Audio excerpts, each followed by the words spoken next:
Hi, I'm Pami Woodruff of the schooloflostarts.com and makeitwithpam.com. And today we're going to do a lot of sewing on our pillows. Very short seams, but a lot of sewing. And this is where the magic happens. We're going to fold the fabric in a certain way and stitch along the two remaining raw edges to form our pillow cover. You may have noticed on my sample pillow here that I managed to line up the stripes as they cross the seam. You can do this too if you have a striped fabric and if you're fortunate about how your fabric is printed. We start out with our fabric out flat like this, right side up, and then turn one edge over. Now you say, how far do I turn this over? Well, it needs to be close to the measurement of your pillow. So for a 20-inch pillow, we want this about 20 inches, no more than 20 inches. For an 18-inch pillow, about 18 inches. Mine is an 18-inch pillow, so that means this number cannot be any bigger than 18 inches, but I do want it close to 18 inches. So we measure it out right along the edge here. There's 17 and a half. Move it over just a little more.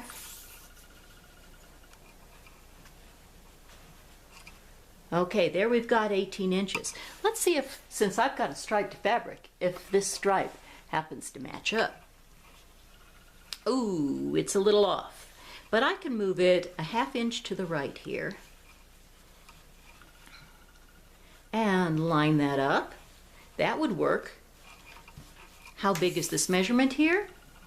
That's a little over 17 and a half inches. That would work because that's close to my 18 inches without being over. One other thing we need to do to double check is to fold the other side back here and check and make sure that this doesn't stick out beyond. If it sticks out beyond, we would have to cut some of that off and rehem the edge. But it looks like this will be fine. It'll be a little bit shorter. That works wonderfully. So lay this back down again so you can see what I'm doing.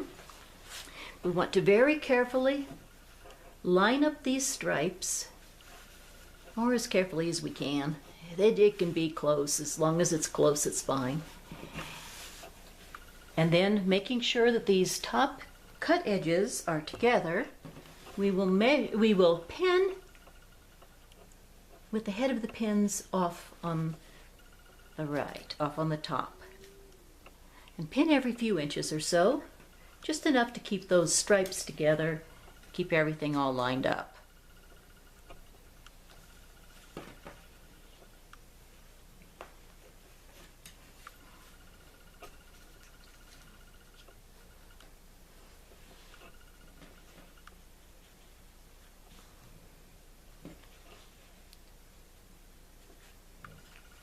There, just like this. Now we would do the same thing down here at the bottom. We'd want to line it up with the same stripes, and which would make it to be about 17 and a little over a ½ inches here on the bottom.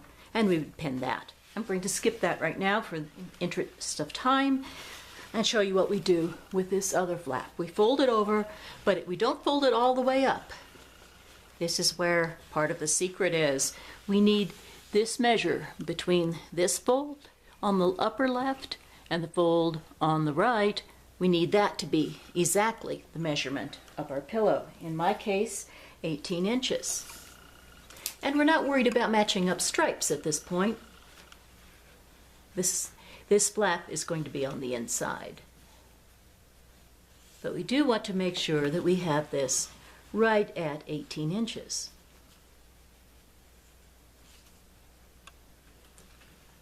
Just a little smaller.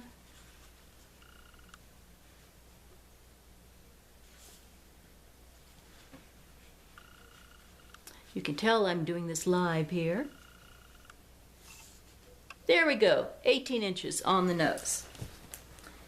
Then we pin this flap in place, matching up all the cut edges through all the layers, like this. And you could pull out those pins that you had in earlier and reuse them. all the way down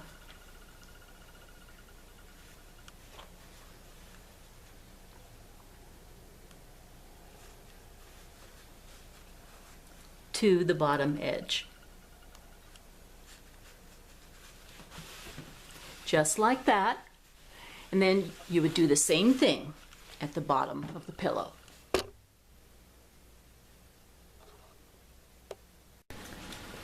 The next step is to sew these two seams that we just pinned, and these are at a 1/2 inch seam allowance. This is a little bit different than your standard 5/8 inch seam allowance if you are used to sewing. So I have moved my seam guide from the 1/4 inch setting where it was before to a 1/2 inch. This makes it a whole lot easier to go nice and straight. Once again, you make sure that you have your needle in the upmost position. You raise the foot, put the fabric under the foot,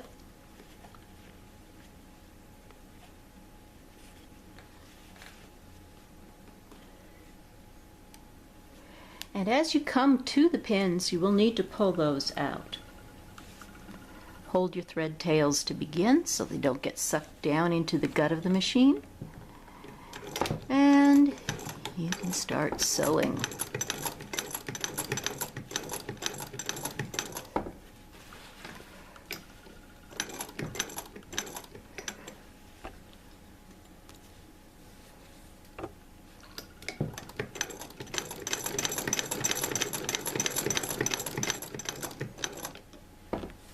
Just like that.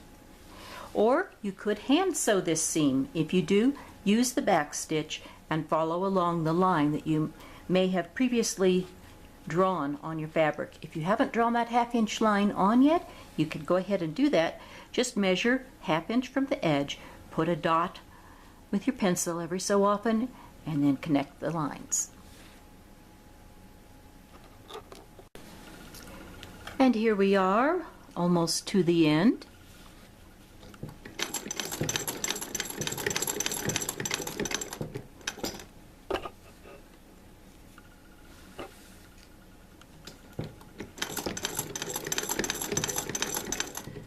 Just like that. Now if you were on a modern machine, now you would back tack to lock the stitches, but on this one I'm just going to tie the thread tails.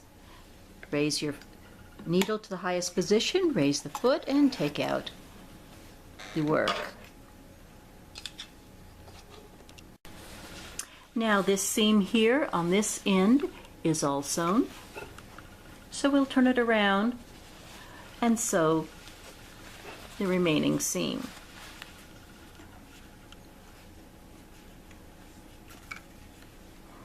Once again, take out the pins before you get to them. It really is not good for your sewing machine to sew over a pin.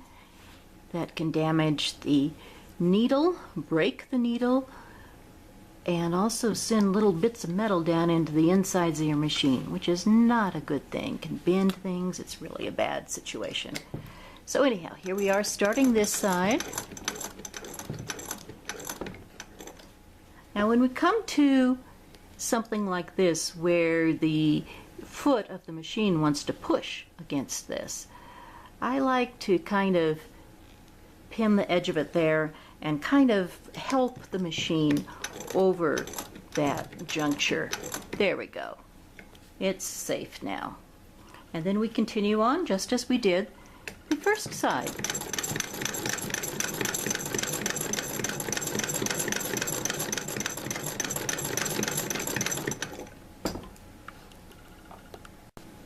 And now we're getting to the last couple of inches here. And now these seams are sewn with your normal stitch length. They're around 10 stitches to the inch or so, whatever your standard is on your particular machine. Just a nice medium stitch length. And here we go. There is our nice straight seam. Now you'll notice that these edges look a little bit ravelly. We're going to overcast that, or if you have a zigzag sewing machine, you can zigzag over the edge there to prevent that from raveling.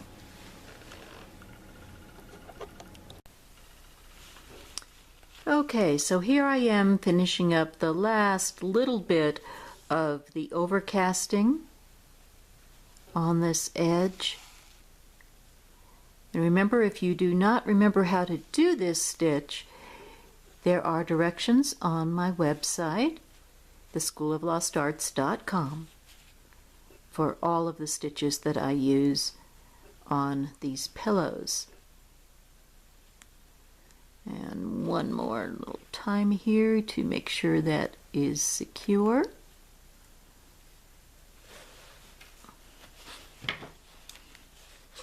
And like I said, if you have a zigzag sewing machine handy, instead of using your overcast stitch to hand sew over this edge,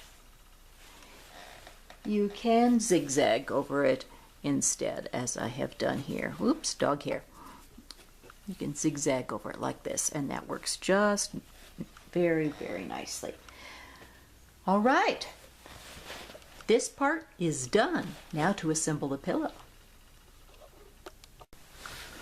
Okay, so now we have finished the cover, and it's time to actually put it on the pillow form. How do we do that? Well, I'll be glad to show you in a moment, but first of all, since I'm the consumer, I'm going to take off this tag. It's always such a nice little pleasure. Is it there when it says tag to be removed only by the consumer? I've loved doing that since I was a little kid. Okay, so you'll notice that there is one side that has this little pocket right here.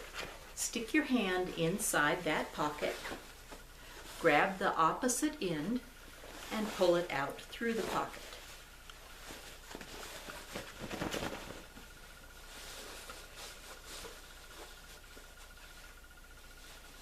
Kind of work your fingers around in the corners, get them poked out as good as you can with your fingers.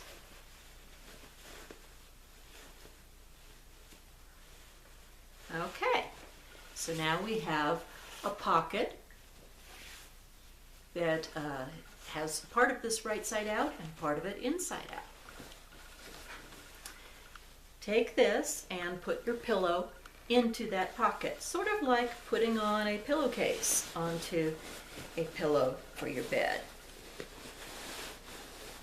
Only this is going to be a little bit snugger fitting. So here we've got it put all the way in to the bottom here. Work it around a little bit so that it's square. No big wrinkles.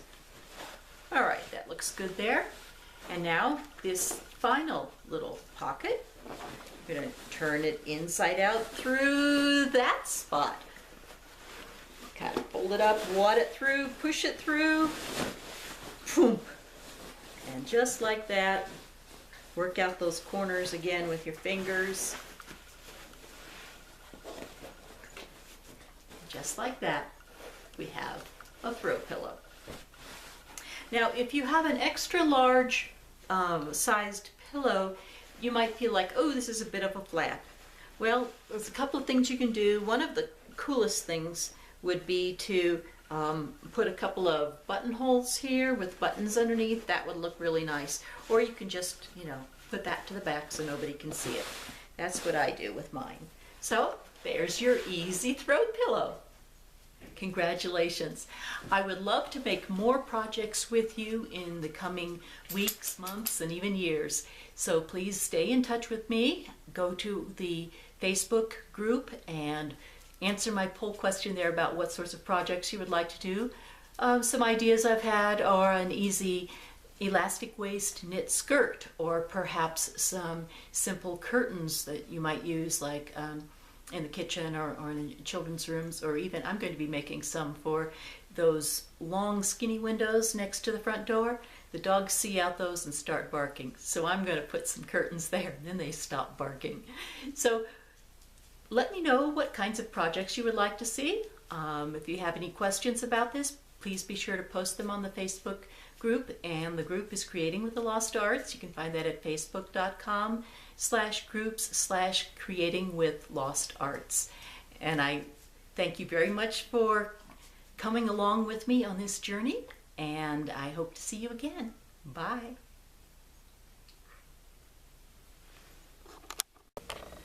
And look, I even matched the stripes. Woo!